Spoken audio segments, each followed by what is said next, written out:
State who will be representing us, and we expect a lot from him after the conference, post the conference, to come up with, to be part of the Moroccan declaration, or the Marrakech declaration as they deem call it.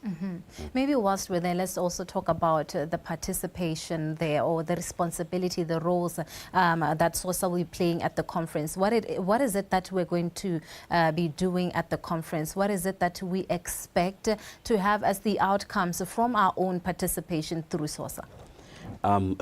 We will be joining other stakeholders who we will be traveling with as part of the delegation, because now we'll be representing the whole country, not as the individual. Right. So SORSA will be taking part in the youth assembly, like earlier lamented, and also in the trainings, the capacity building that will be there, the meetings that will be, the side meetings that will be there, and the opening and closing ceremony that will be there. So this is a platform for us as a country and for us as an organization to represent our country, to meet other youth from other countries, to meet other stakeholders from other countries, to see how they're tackling the challenges, and how to learn from the best practices. So even they will be learning from us, because one of our success, we need to replicate it to other countries. So it's not only us as Botswana that will be learning from them, but it's also them learning from us.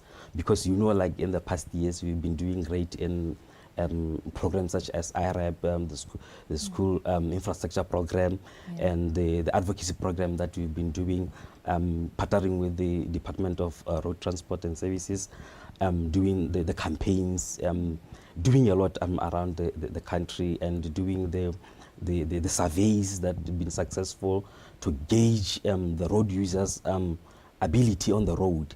So that really gave us a picture as we compared with the statistics. And if you look at the statistics for last year, we although we have gone down slightly, but then there's a significant change to see that our efforts and our inputs are really bearing fruit.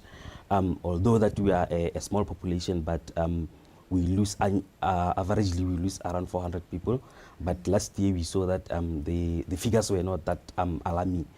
So there's a progress there, and we also subscribe, like you earlier lamented, that we subscribe to the UN Decade of Action, and one of the SDGs, goal number 3, that to reduce death by 2030. We are slowly, gradually halving death. Yes, we are slowly getting there.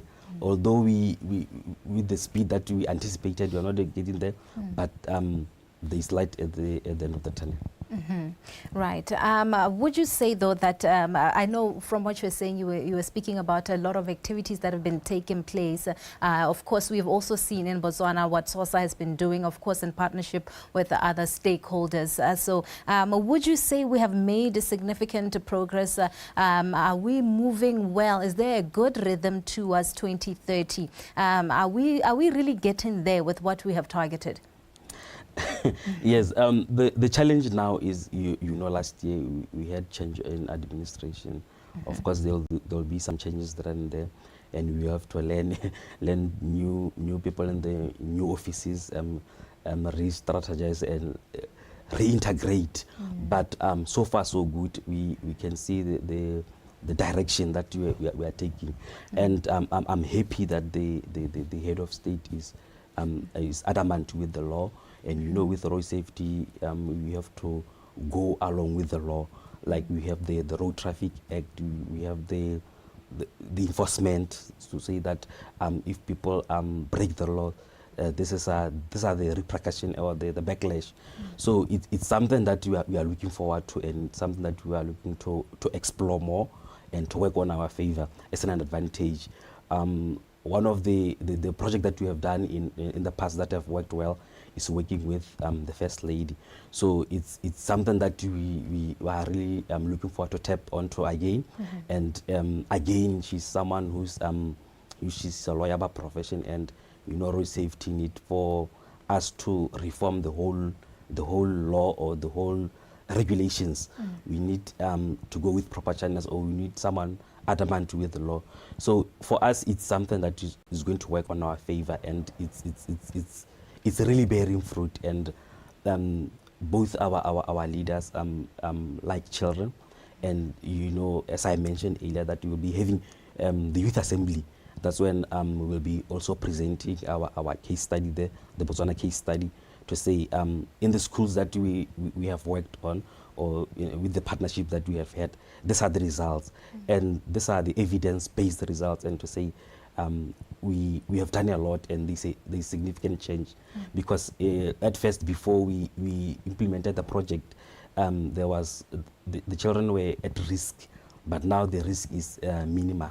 So it's something that we are proud of, and it's a benchmarking exercise that we are willing to share with our counterparts around the world.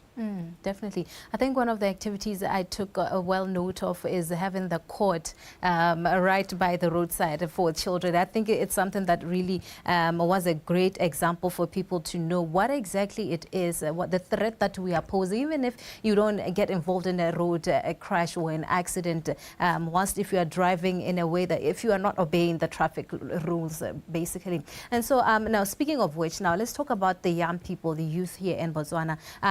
What role can youth play, or what do the youth play? What role do they play in making sure that we go forward to achieve our SDGs and looking at Vision 2030? What is it that the youth should be putting into play? We're looking at also the vulnerability of ages 15 to 49 that are most vulnerable to fatalities and road crashes. Really, what should young people be doing? Okay, this is a really interesting question, and very relevant. The youth are the people who are very active in the bracket of the age group, and they are the people who are mostly affected. So in road safety, we have what you call, instead of blaming them, be them a seat at the table so that they can be part of the solution. So we don't really have to point out their shortfalls, but we can also involve them, capacitate them, and train them to say, these are the resources that you need to do. If you are well aware that most of our youth, when they are at tertiary, that's when they obtain their driver's license. That's when at tertiary level they receive their student allowances. That's when they go out more. So that's why I think maybe they are more at risk than the other age groups. So we have a project at the moment that we say too young to die, whereby we target them to say, you are too young to die, you still have a whole of a future ahead of you. So instead of being at risk, or instead of being seriously injured or unfortunately losing your life, this is what you can do. This is what you can be involved, educate others, and responsibility, road safety starts with yourself. So we are coming up with initiatives that interest them, that they can implement maybe at their homes, at their schools, at their respective workplace. So it's really bearing fruit. And as one of our delegates who will be attending the assembly, is one person who is at a tertiary level, and we deliberately chosen him so that he can relate well with his peers. So when they return from Marrakech, we hope that they can communicate the same language, and then they can come up with ways of reducing or mitigating the road crashes in our countries, and giving them a seat at the table so that they can assist us with this challenge of road mishap. Definitely. Right. Okay. Let's also speak about the expectations, right, from this high-level meetings, that how will Botswana as a country benefit from this conference, especially when we look at mobility issues? What is it that we are looking forward to saying, whilst we are there, we might deliberate on this particular or on these particular issues, and we expect or we hope to reap this and this and that? Yes, like I said, we are in halfway through the second decade of action, which is going to end in 2030. So at 2025, we are now looking back at the past 5 years to say, between these 5 years, what really transpired, how many lives have we lost, and what can we do? And this is a high-level meeting that brings people who we deem as political leaders. So if there is a need to say, let's reform a particular law, we know that we are talking to the right people. And one of the things that I'm happy about this question is we are also looking for exploiting funding, funding for African countries, funding for Botswana. So not necessarily funding for us for road safety project, but there is a coalition or there is organization in the Europe who are found to be funding countries like African countries and countries like ourselves. Right. So it's really the nice conversation or the nice takeaways that we are expecting and that we are looking forward to, because all the grants that comes, they go a long way. They do a major difference, and they do a major impact. So we are able to do the schools that we are doing through this funding, and it's a really joy to our ears. So even that we also have people who will be trained. Remember this during this conference or this meeting, there will also be side events. We will be having meetings and training that will be taking place. So it's really a lot that will be taking away. And just towards the closing ceremony, we will be having the Marrakech Declaration, whereby all the countries are expected to sign the declaration. And upon going to their home countries, that's one thing that we are looking for, to push the agenda, because we are still on this road for second decade, which will be ending in 2030. Right. Now, you mentioned something there. I'd like for us to just clarify on that, the Marrakech Declaration, right? If you can tell us a bit more on the Marrakech Declaration. What is it? What does it consist of? If you can just summarize it for us there. Okay. The Marrakech Declaration is the declaration that will be coming up towards the end of the Ministerial Conference, to say all the 194 countries that will be attending. They'll be doing, or they'll be taking the declaration to say, this is what, as countries that we declare that we will be taking forward the takeaways, or we'll be taking away this best practices that we learn from other countries, and also the capacity building that will be coming up through the conference. So it's really something that we are looking for at the end of the conference. All right. Well, Mr. Motlhajoe, I think we have really heard a lot from you today. I think we have really gotten the gist of what this Marrakech Declaration and the conference itself, what it is about. But thank you so much for your time this evening. Thank you for having me. Absolutely.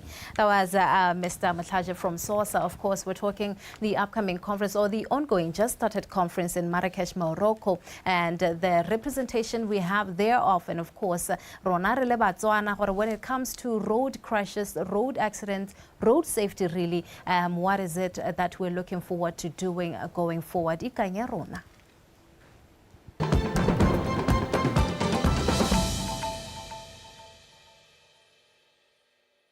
I believe that AI is here to stay. It's inevitable, whatever we feel about it. So in order to not die as a business, that's why I say AI or die, we need to use AI to thrive, to learn how to adapt properly and not be left behind. This is why we're doing this whole tour. This is why we're visiting everyone here. This is why we're looking into the details and maybe partnering up with Kids Who Speaks to find solutions, and how, because when I leave, we still need to empower people when it comes to AI. First, today was like 1,000 or 2,000 people there. Everyone was super